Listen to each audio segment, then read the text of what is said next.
Okay, so today we will be discussing second application of Pascal's law, and that is hydraulic press.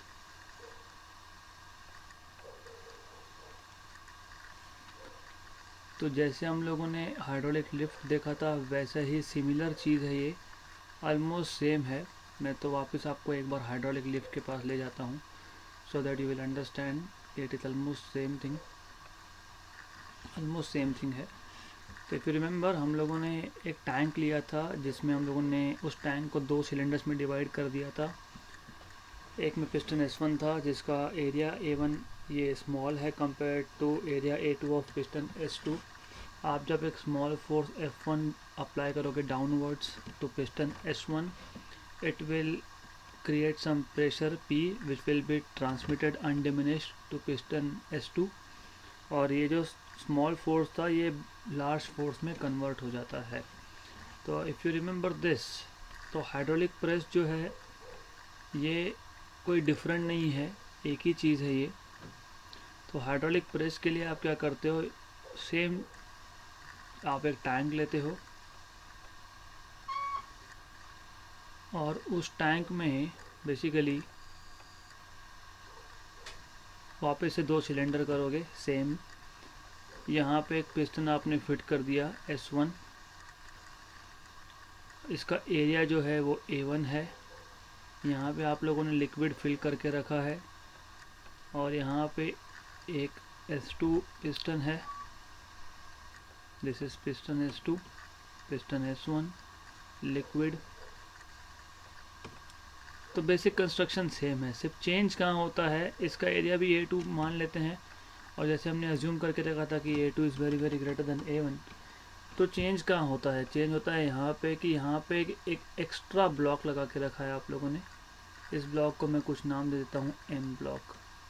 तो होगा क्या कि जब आप एक डाउनवर्ड फोर्स अप्लाई करोगे F1 which is a small force basically, तब जब इसको अप्लाई करोगे तो प्रेशर P एक्सर्ट होगा और ये प्रेशर P जो है अनडिमिनिश्ड यहाँ जाएगा और पिस्टन S2 अपवर्ड पुश होगा with force F2।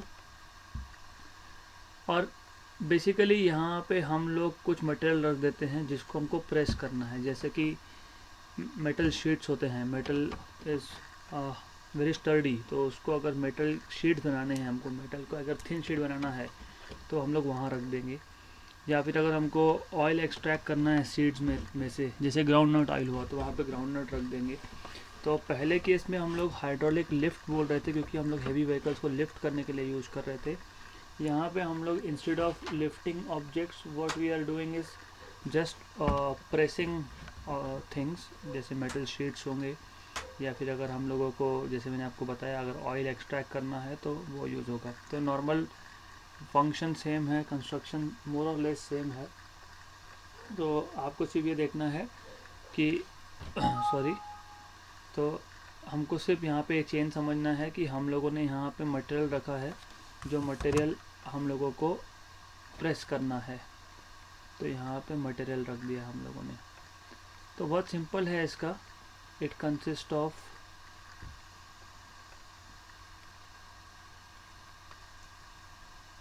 A tank divided into two cylinders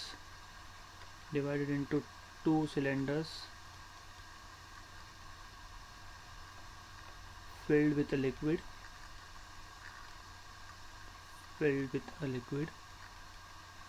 या फ्लूइड बोल सकते हो आप।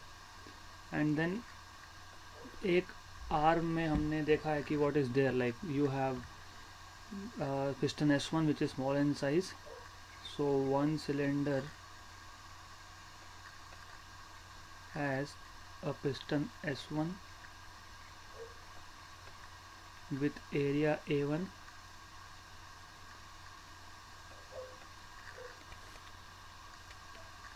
the second cylinder has piston S2 with area A2, और हमने बोल के रखा है कि A2 is very very greater than A1 which implies A2 by A1 is greater than 1। तो ये हमारा अजम्पशन है, ये हमने जैसे लास्ट एग्जांपल में यूज़ किया था, यहाँ पे भी वही यूज़ करेंगे। ओके, हम लोगों ने इसमें सिर्फ एक्स्ट्रा क्या लिया है, there is extra platform, there is a platform, there is a platform between, there is a platform, not between, there is a platform M above S2, there is free space between M and S2 where जो material हमको press करना है वो वहाँ रखेंगे हम लोग, where material to be pressed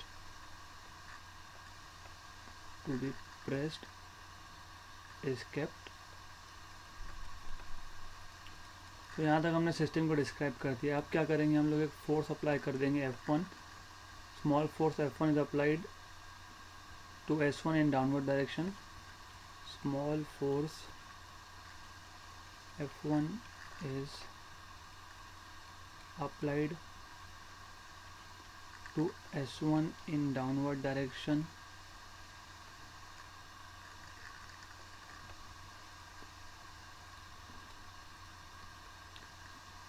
और ये जो प्रेशर देगा, the pressure due to this force is given by the pressure due to F1 is, जैसे मैंने पहले बोला, P is equal to F1 upon A1, और ये जो प्रेशर है ये अनडिमिनिश्ड S2 के पास जाएगा। This pressure P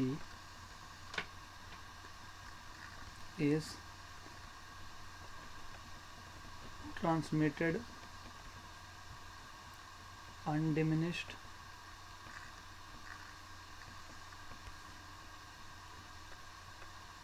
to piston S2।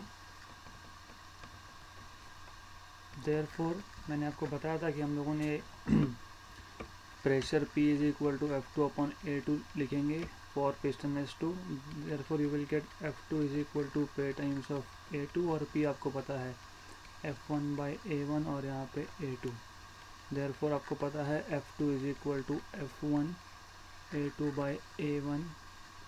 फिर जैसे हम लोगों ने वहाँ पे लिखा है इक्वेशन नंबर 1 बोल देते हैं, तो अगर आप इक्वेशन 1 यूज़ करोगे, A2 by A1 is very very greater than 1, मतलब F2 is very very greater than F1। जैसे लास्ट एग्जांपल में हुआ था, इस एग्जांपल में भी वही हुआ है कि ये जो स्मॉल फोर्स था F1 it is converted to downward force, small downward force F1 is converted to large upward force F2।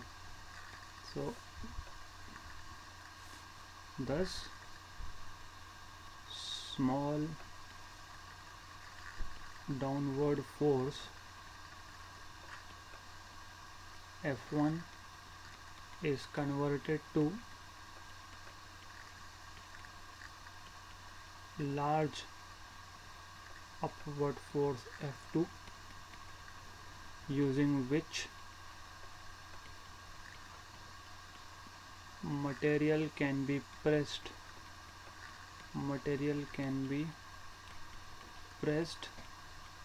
which is kept between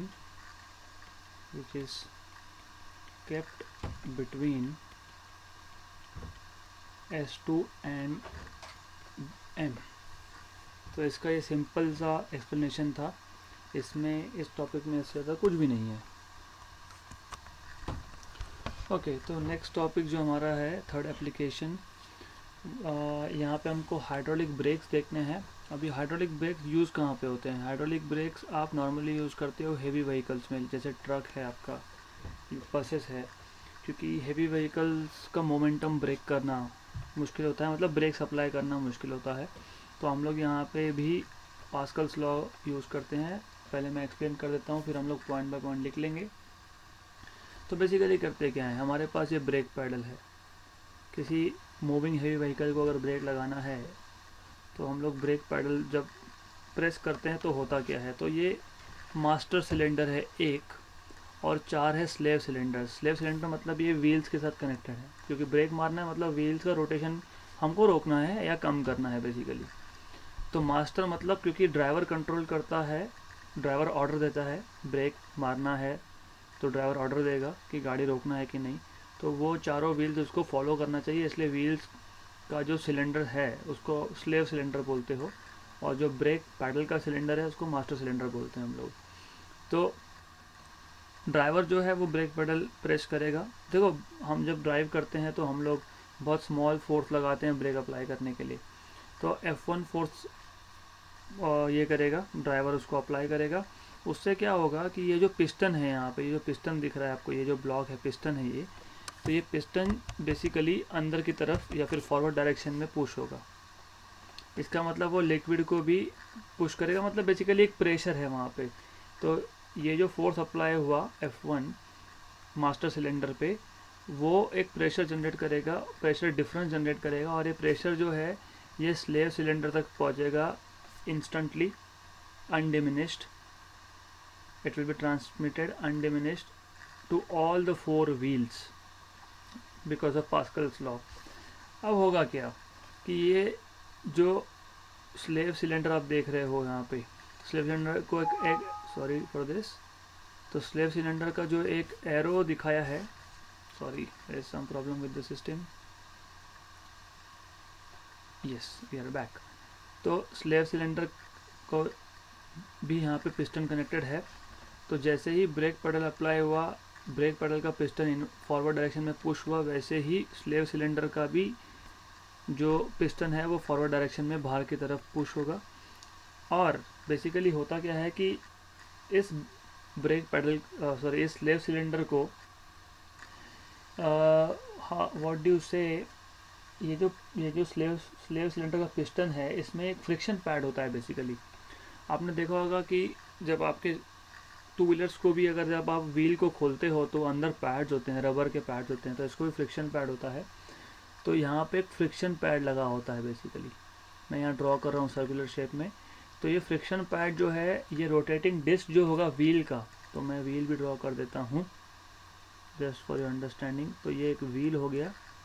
तो ये जो फ्रिक्शन पैड है वो रोटेटिंग डिस्क के साथ फ्रिक्शन जनरेट करेगा, और फ्रिक्शन जनरेट होता है मतलब अपोजिशन टू फोर्स होगा वहाँ पे, और इस टेक्निक से गाड़ी पे ब्रेक अप्लाई होगा।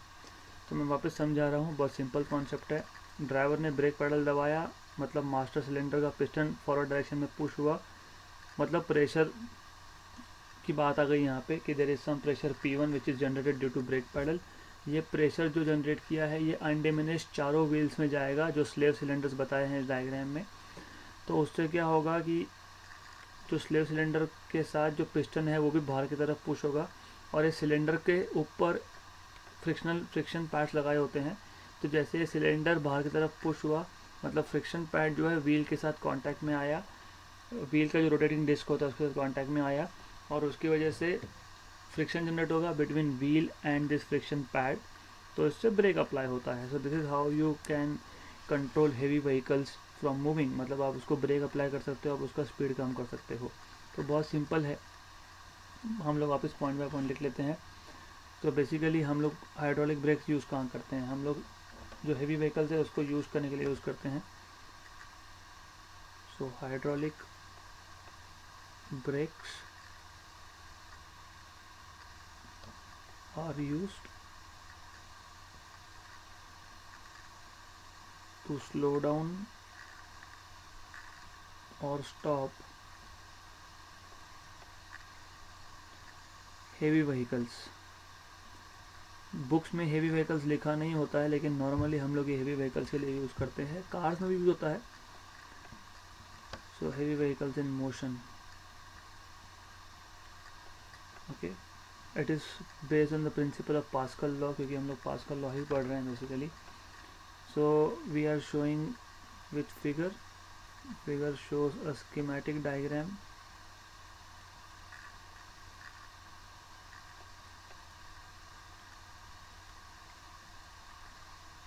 of hydraulic brake system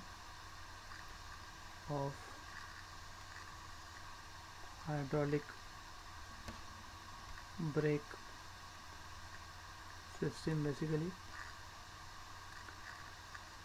जैसे मैंने बताया कि ये वर्क कैसे करता है। सो by pressing the brake pedal,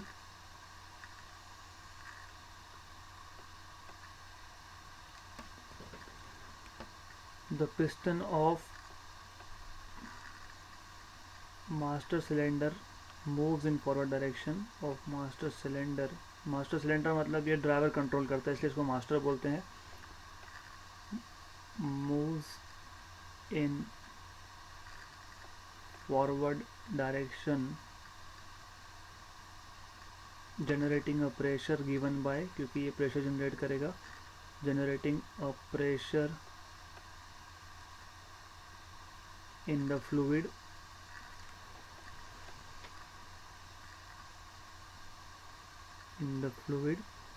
sorry, pardon me for my handwriting today, just a minute.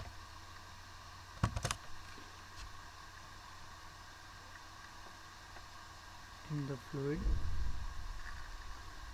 given by, ये प्रेशर जो है it is given by P is equal to F1 by A1, क्योंकि फोर्स F1 अप्लाई किया हम लोगों ने master cylinder पे, area master cylinder का A1 लेके रखा है, तो बोल सकते हो A1 is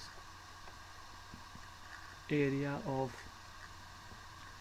piston associated with master cylinder,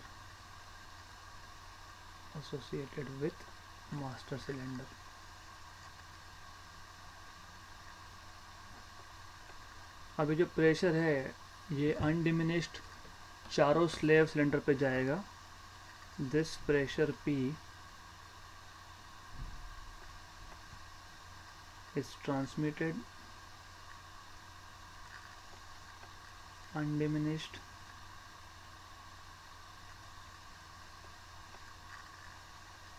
to all 4 slave cylinders. Slave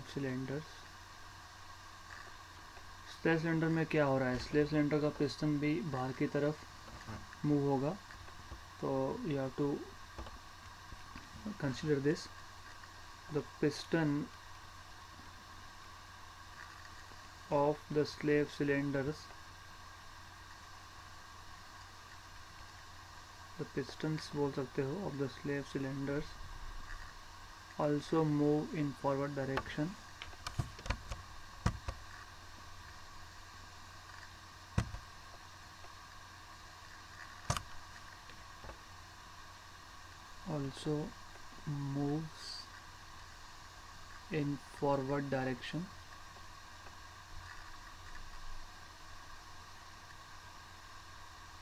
और बेसिकली ये जो स्लेव सिलेंडर है उस पर एक फ्रिक्शन पैड लगाया हुआ है, वो जो फ्रिक्शन पैड है वो रोटेटिंग डिस्क के साथ कांटेक्ट में आएगा और फ्रिक्शन जनरेट करेगा.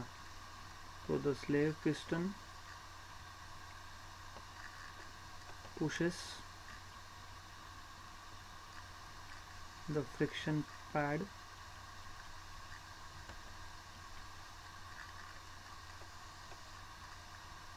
against the rotating disc.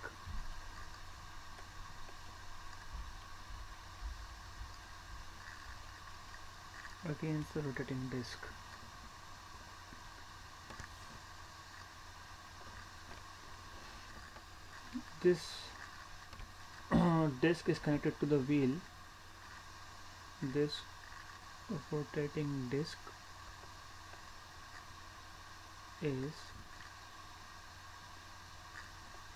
connected to the wheel and hence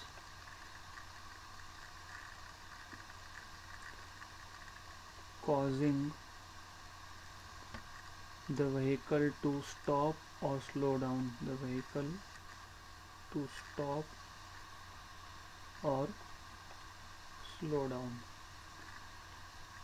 okay, लेकिन यहाँ पे जो हमारे पास पिस्टन है, वो जो पिस्टन है मतलब स्लेव सिलेंडर का जो पिस्टन है उसका एरिया जो होता है वो बहुत ज़्यादा होता है कंपेयर टू मास्टर, तो हमने मेंशन नहीं किया वो. But slave piston has area A2 which is very greater than A1,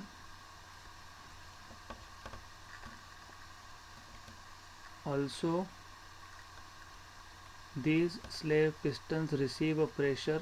Slave pistons experience a pressure P, of course due to Pascal's law, pressure P, which is given by derivation same है जैसे हमने पहले किया था, F2 by A2. तो वापस आप करोगे F2 is equal to P times of A2, और P हमने करके रखा है F1 अपॉन A1, तो हमने ऑलरेडी वो 2 बार डिराइव किया है. तो F2 will be very greater than F1 since A2 by A1 is very greater than 1. तो ये हम लोगों ने पहले करके रखा है.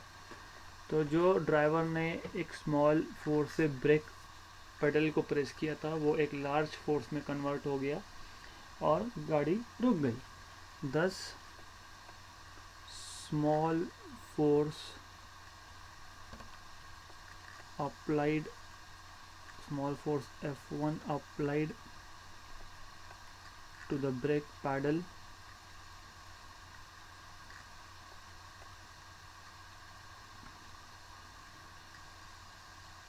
converts into a large force F2 which stops the vehicle और स्लोज डाउन द व्हीकल. तो बहुत सिंपल सा वर्किंग है, इसमें इंटरेस्टिंग भी है. मैं वापस से एक बार रिपीट कर देता हूँ. स्कीमेटिक डायग्राम ध्यान रखो, 4 स्लेव सिलेंडर होंगे क्योंकि हमारे पास नॉर्मली गाड़ी के 4 व्हील्स होते हैं. मास्टर सिलेंडर एक ही होगा क्योंकि ड्राइवर एक ही है, तो ब्रेक दबाने वाला एक ही इंसान होगा. तो जब वो ब्रेक पेडल को प्रेस करेगा विथ फोर्स F1 तो मास्टर पिस्टन जो है वो फॉरवर्ड डायरेक्शन में पुश होगा, और ये मास्टर सिलेंडर और स्लेव सिलेंडर ये जो एक सिस्टम है यहाँ पे आप देख रहे होंगे कि पाइप कैसा दिख रहा है, वो पाइप्स ही होते हैं बेसिकली जिसमें फ्लूइड होता है. तो जैसे ही ये फॉरवर्ड डायरेक्शन में पुश हुआ मास्टर पिस्टन, मतलब प्रेशर वहाँ पे अनडिमिनिश्ड ट्रांसमिट होगा चारों स्लेव सिलेंडर पे, और चारों के चारों स्लेव सिलेंडर के पिस्टन्स फॉरवर्ड डायरेक्शन में मूव होंगे. उस पिस्टन के ऊपर एक फ्रिक्शन पैड लगा होता है. वो फ्रिक्शन पैड जैसे ये स्लेव पिस्टन बाहर के डायरेक्शन में फॉरवर्ड डायरेक्शन में पुश हुए, ये फ्रिक्शन पैड रोटेटिंग डिस्क के साथ कांटेक्ट में आएगा. रोटेटिंग डिस्क जो है ये व्हील से कनेक्टेड होता है. तो there will be friction between rotating disc and friction pad which will ultimately lead the vehicle to slow down और स्टॉप. तो सिंपल सा एक्सप्लेनेशन था. ओके, सो यहाँ पे हमारा पास्कल लॉ और उसका एप्लीकेशन ख़त्म होता है. अगला टॉपिक हमको देखना है which is by your book 2.3.6 measurement of pressure. अभी हमको यहाँ पे बेसिकली जो प्रेशर मेजरमेंट के लिए हम लोग डिवाइस यूज़ करते हैं उसका अलग अलग नाम है. प्रेशर मीटर भी बोलते हो, प्रेशर गेज भी बोलते हो, वैक्यूम गेज भी बोलते हो उसे. तो अलग अलग टाइप के हमको डिवाइसेस देखने हैं which can be use to measure pressure.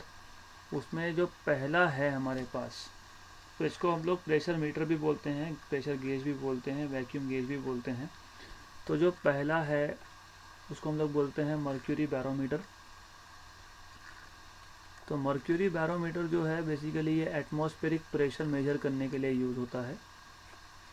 मैं पहले उसका कंस्ट्रक्शन समझा देता हूँ and then point by point हम लोग लिख लेंगे. तो मर्क्यूरी बैरोमीटर का यूज़ क्या है, बेसिकली एटमॉस्फेरिक प्रेशर मेजर करने के लिए हम इसको यूज़ करते हैं. उसको हम लोग बोलते हैं मर्क्यूरी बैरोमीटर. इसका कंस्ट्रक्शन बहुत सिंपल है, बेसिकली कुछ है ही नहीं है. कुछ है नहीं मतलब it is not very complicated system. हमने एक स्मॉल डिश लिया है या कंटेनर लिया है जिसमें ऑलरेडी थोड़ा सा मर्क्यूरी भरा हुआ है, ज़्यादा नहीं है, little level of mercury is there. फिर हम लोगों ने 1 मीटर लेंथ का एक ट्यूब ले लिया. ये 1 मीटर लेंथ का ट्यूब है और इसका डायमीटर 1 सेंटीमीटर है, और इसको तुमने कम्प्लीटली फिल करके रखा हुआ है अप टू द रिम, मतलब कम्प्लीटली फिल करके रखा हुआ है मर्क्यूरी से. फिर तुम इसको इन्वर्ट कर रहे हो इस डिश के अंदर. तो पहले ये सीधा था, कम्प्लीटली भरा हुआ था मर्क्यूरी से, फिर हम लोगों ने इन्वर्ट कर दिया. जब हम लोग इन्वर्ट करेंगे तो थोड़ा बहुत मर्क्यूरी जो इस ट्यूब में से है वो डिश में गिर जाएगा, स्पिल हो जाएगा बेसिकली. तो मर्क्यूरी का जो लेवल है ट्यूब के अंदर वो थोड़ा सा ड्रॉप हो जाएगा बेसिकली। ओके, तो अब यहाँ पे कुछ वैक्यूम बन गया। वैक्यूम मतलब वहाँ पे कुछ भी नहीं है, no gas, nothing nothing nothing, उसको बोलते हो वैक्यूम। इस वैक्यूम को हम लोग बोलते हैं टोरेसिलिस वैक्यूम। सो टोरेसिलिस वैक्यूम इसलिए बोलते हैं क्योंकि ये जो डिवाइस है, टोरेसिली नाम के इटालियन साइंटिस्ट ने ये इंस्ट्रूमेंट बनाया था, तो टोरेसिलिस वैक्यूम। बाय द वे, यहाँ पे मर्क्यूरी के कुछ वेपर्स होते हैं। It is not completely a vacuum but it is almost a vacuum. Okay, मैं यहाँ पे एक पॉइंट लेता हूँ ए पॉइंट, इसको मैं ए पॉइंट बोलता हूँ। मैं यहाँ पे बाहर डिश में बाहर एक पॉइंट लेता हूँ सी पॉइंट, और ये जो सी पॉइंट है ये सरफेस पे है। किसके सरफेस पे है? ये मर्क्यूरी के सरफेस पे है। और मैं सेम लेवल पे इनसाइड एक पॉइंट ले लेता हूँ, उसको मैं बोल देता हूँ बी पॉइंट। तो हमने क्या किया, हमने इस ट्यूब के जस्ट बाहर एक पॉइंट लिया है C point on the level on the surface of mercury, और हमने सेम लेवल पे इनसाइड भी एक पॉइंट ले लिया है बी पॉइंट, और इसको हाइट को हम लोग बोलते हैं एच हाइट है। मतलब ए और बी पॉइंट का जो डिस्टेंस है, sorry pardon me for my drawing today, तो ये जो है ये हाइट एच है बेसिकली। हमको करना क्या था अल्टीमेटली, हमको करना था, हमको एटमॉस्फेरिक प्रेशर फाइंड करना था। थ्योरी में बाद में लिखूंगा, मैं पहले यहाँ पे मैथमेटिक्स जो भी है वो लिख देता हूँ, बहुत इजी है ये। हमको करना क्या था, हमको एटमॉस्फेरिक प्रेशर फाइंड करना है। जैसे मैंने बताया बाय थ्योरी, ठीक है, हम लोग काम करते हैं पॉइंट बाय पॉइंट लिखते हुए जाते हैं और हम लोग डिराइव भी करते जाते हैं। तो सबसे पहले इंस्ट्रूमेंट क्या है एक्सप्लेन कर देंगे। सो ये इंस्ट्रूमेंट जो है एटमॉस्फेरिक प्रेशर मेजर करने के लिए होता है। So an instrument that measures atmospheric pressure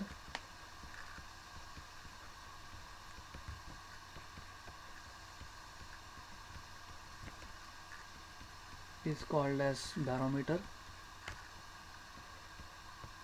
mercury barometer क्यों? क्योंकि मर्क्यूरी का यूज़ कर रहे हैं हम लोग इसलिए। ओके, अब we will write down its construction point by point. तो मैंने आपको जैसे बताया कि ये एक ट्यूब है, ग्लास ट्यूब है 1 मीटर लेंथ का और 1 सेंटीमीटर डायामीटर का, जिसको हमने मर्क्यूरी के साथ भर के रखा है।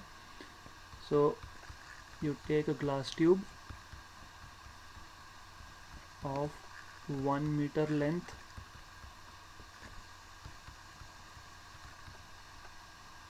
and a diameter of 1 centimeter is filled with mercury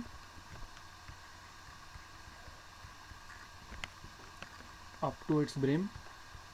मतलब हम लोगों ने उसको कम्प्लीटली भर के रखा था अप टू इट्स ब्रिम, क्योंकि खाली रखोगे तो एयर आ जाएगा वहाँ पे, हमको एयर नहीं चाहिए बेसिकली। ओके, अब हमने इसको इन्वर्ट कर दिया डिश में। It is quickly inverted into a small dish, inverted into a small dish, और वो डिश में पहले से कुछ मर्क्यूरी था। Small dish containing mercury.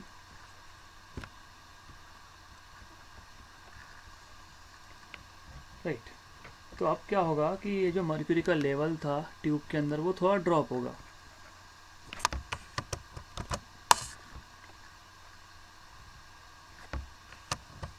Sorry again, yeah it's right.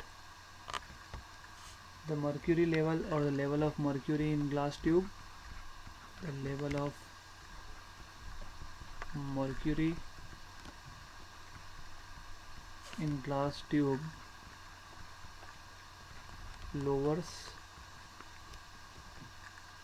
as some mercury, क्योंकि कुछ मर्क्यूरी है वो बाहर डिश में गिर गया, तो as some mercury spills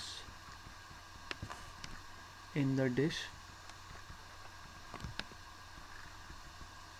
इसके से गैप जनरेट हुआ और gap is created between the surface of mercury between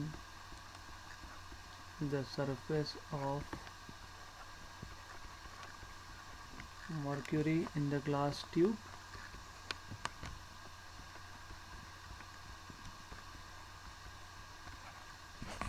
and the closed end of glass tube and the closed end of the tube.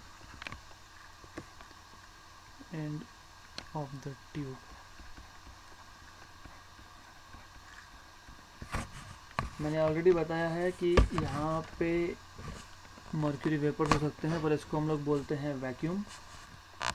So Torricelli's vacuum. The gap does not contain any air,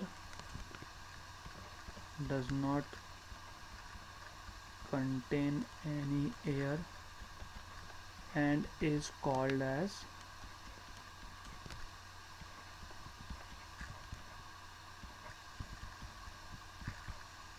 टॉर्सलिस vacuum. Okay, बहुत easy है. तो क्योंकि जो gap है यहाँ पे, ये जो मैंने टॉर्सलिस वैक्यूम बताया है, क्योंकि ये वैक्यूम है. वैक्यूम में मतलब कुछ नहीं है. कुछ नहीं है मतलब प्रेशर जीरो होगा. प्रेशर कब आएगा? जब कुछ होगा तो प्रेशर आएगा. कोई फ्लूइड होगा तो प्रेशर आएगा ना. तो जब कोई फ्लूइड नहीं है तो प्रेशर नहीं है. इसलिए हम लोग बोल सकते हैं thus the pressure at the upper end of the mercury column, at the upper end of mercury column, जो हमने पॉइंट ए मान के रखा है, right, that is at point A is 0. So PA is equal to 0 basically. Okay, उसके बाद हम लोगों ने एक पॉइंट सी आउटसाइड लिया था डिश में at the surface of mercury. So let us consider a point C. कहाँ पे लेके रखा है हमने? On the mercury surface. On the mercury surface outside the tube भी लिख सकते हो, या फिर बोल सकते हो in the dish. In the dish. And हम लोगों ने सेम लेवल पे एक पॉइंट लिया था B, which was inside the tube. And other point B inside the tube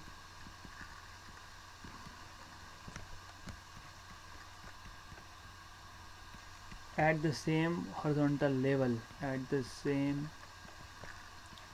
horizontal level. ये important है, समझेगा क्यों important है. as that of point C. तो C और B पॉइंट सेम लेवल पे होने चाहिए. क्यों होने चाहिए समझ में आ जाएगा, क्योंकि अगर ये सेम लेवल पे होंगे तो फिर तुम्हें समझ में आ जाएगा कि हम लोग लिख सकते हैं therefore pressure at B is equal to pressure at C. कोई भी दो पॉइंट अगर हॉरिजॉन्टल सेम लेवल पे होंगे तो वहाँ पे उनका प्रेशर जो होगा वो सेम होगा. तो इसलिए हमको ये इम्पोर्टेंट था, सेम हॉरिजॉन्टल लेवल. अब इससे क्या हुआ देखो, पहले तो ये पता होना चाहिए कि जो PC है, प्रेशर एट पॉइंट C, ये एटमॉस्फेरिक प्रेशर है, क्योंकि C पॉइंट सीधा सीधा एटमॉस्फेयर मतलब एयर के कांटेक्ट में है. तो तुम्हें मैंने जैसे पहले बताया था कि एटमॉस्फेरिक प्रेशर मेजर कैसे करते हैं हम लोग, मैं वापस बता रहा हूँ. तो हम लोग बेसिकली करते क्या हैं कि एयर कॉलम लेते हैं अप टू 8 किलोमीटर हाइट. फिर वो एयर कॉलम जो है वो अर्थ की सरफेस पे, या फिर जैसे तुमने सी लेवल पे हुआ था वहाँ पे, वो 8 किलोमीटर का जो एयर कॉलम है वो जो प्रेशर एक्सर्ट करेगा उसको बोलते हैं हम लोग एटमॉस्फेरिक प्रेशर. तो बेसिकली C पॉइंट जो है ये इसके ऊपर एयर ही है, और वो एयर कॉलम का हाइट हम लोग जो भी लेंगे मतलब, लेकिन वो प्रेशर को एटमॉस्फेरिक प्रेशर बोला जाएगा. तो ये पता होना चाहिए. और PB क्या होगा, प्रेशर एट पॉइंट B क्या होगा basically. So if you see B point के ऊपर h हाइट तक मर्क्यूरी है और उसके ऊपर ए पॉइंट के ऊपर वैक्यूम है, तो हम लोग बोलेंगे बी पॉइंट का जो प्रेशर होगा ये pressure due to A plus H rho G होने वाला है। ओके, तो बी पॉइंट का प्रेशर दो चीज़ों से मिलेगा, एक तो उसके ऊपर जो मर्क्यूरी कॉलम है वो, और उस मर्क्यूरी कॉलम के ऊपर जो टॉरिसिलिस वैक्यूम है उसका प्रेशर। सो बट हमने ऑलरेडी बोल के रखा है कि टॉरिसिलिस वैक्यूम तो वैक्यूम है, तो वो तो ज़ीरो प्रेशर देगा, but again P A is equal to zero, therefore आपको मिल गया P B is equal to H rho ji.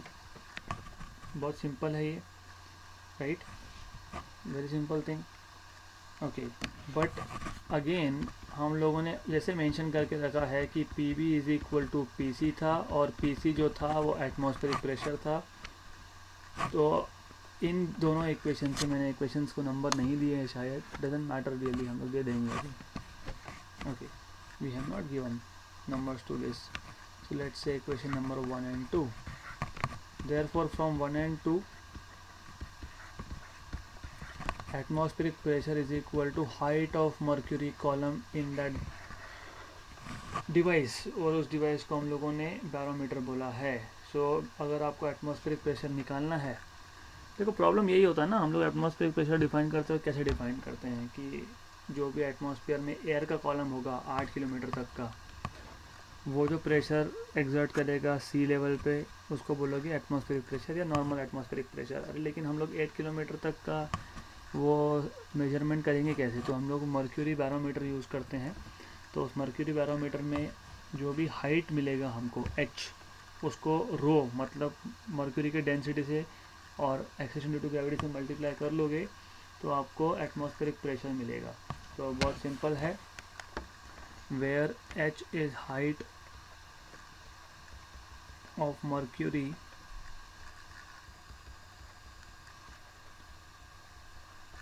in barometer tube,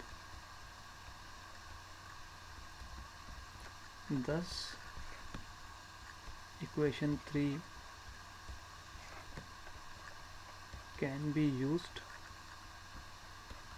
to obtain or to calculate atmospheric pressure। मैं वापस शॉर्ट में एक्सप्लेन कर देता हूँ। हमने सिर्फ किया क्या था, हमने एक डिश लिया था, इस डिश में ऑलरेडी कुछ लेवल तक मर्क्यूरी है। हमने एक ट्यूब लिया था 1 मीटर लेंथ का और 1 सेंटीमीटर डायमीटर का, उसको मर्क्यूरी से कम्प्लीटली भरा है और उसको इसमें इन्वर्ट कर दिया हम लोगों ने। हम जब इसको इन्वर्ट करेंगे उससे क्या होगा कि थोड़ा मर्क्यूरी जो है इस ट्यूब में से डिश में गिर जाएगा, तो ऊपर एक वैक्यूम क्रिएट होगा जिसको मैंने टॉरिसिलिस वैक्यूम नाम दिया था, क्योंकि ये इंस्ट्रूमेंट टॉरिसिलिस नाम के इटालियन साइंटिस्ट ने बनाया था। अब हमने क्या किया, हमने यहाँ पे एक पॉइंट ले लिया ए, एक पॉइंट हमने डिश में ले लिया on the surface of mercury C, और सेम हाइट पे हमने ट्यूब के अंदर एक पॉइंट लिया है बी। हमको डेफिनेटली पता है कि प्रेशर एट ए ज़ीरो, क्योंकि ऊपर वैक्यूम है, तो वैक्यूम उस पॉइंट के ऊपर कितना कॉलम है वो देखा जाता है ना फ्लूइड का। जब ए पॉइंट के ऊपर कुछ है ही नहीं, थोड़ा बहुत अमाउंट में मर्क्यूरी के वेपर्स होते हैं पर वो नेग्लिजिबल होता है, तो प्रेशर एट ए ज़ीरो। और क्योंकि सी और बी सेम लेवल पे है तो pressure at B is equal to pressure at C होगा। बट सी जो है उसके ऊपर एटमॉस्फेयर है तो that will be P zero, क्योंकि सी पॉइंट के ऊपर एटमॉस्फेयर है, तो pressure at C is nothing but atmospheric pressure. B point के ऊपर क्या क्या है, बी पॉइंट के ऊपर एच हाइट तक मर्क्यूरी कॉलम है और उसके ऊपर ए पॉइंट है, तो P B is nothing but P A plus H rho G is equal to P zero. लेकिन क्योंकि पी ए ज़ीरो है ऑलरेडी, यहाँ से आपको मिल जाएगा H rho G is equal to P zero. तो ऐसा आप मेजर करते हो atmospheric pressure by measuring the height of mercury in that barometer. तो H is height of mercury in barometer. बहुत सिंपल सा डिवाइस है, it is very interesting and very simple.